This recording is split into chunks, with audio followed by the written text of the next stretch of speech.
Billie, which is a documentary by Battle of the Sexes co-director James Erskine, and he's revisiting journalist Linda Lipnack Kuehl's attempts to write the definitive biography of Billie Holiday, which is a project that she didn't complete.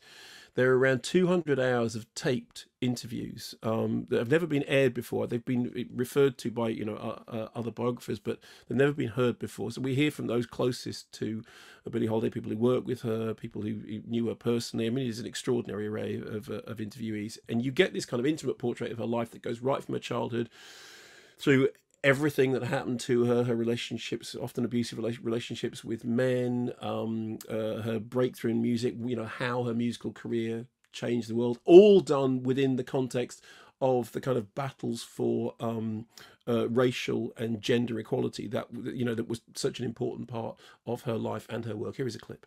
She was remarkable in that she was a trailblazer without really, Being making constant, making yeah, it her she wasn't making her thing or anything. Today it's hard to even describe the climate, like waitresses refusing to serve her. After we would eat, she always ordered an extra hamburger, and she put that in her purse because she never knew when she would not be able to be served.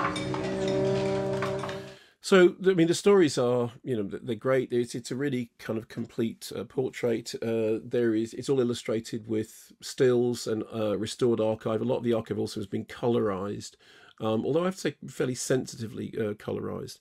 And the story itself, it is familiar, but it is also, kind of revelatory because it is an extraordinary story.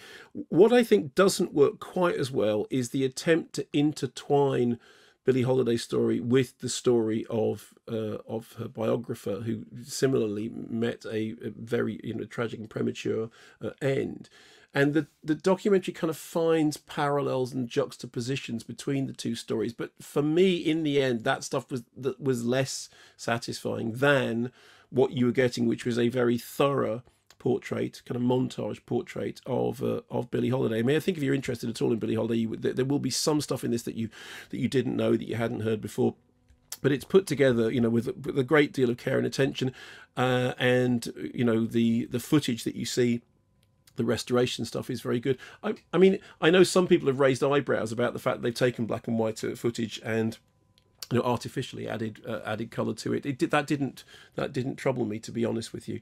I was reminded a little bit of the restoration work that Peter Jackson had done with the stuff from They Shall Not Grow Old.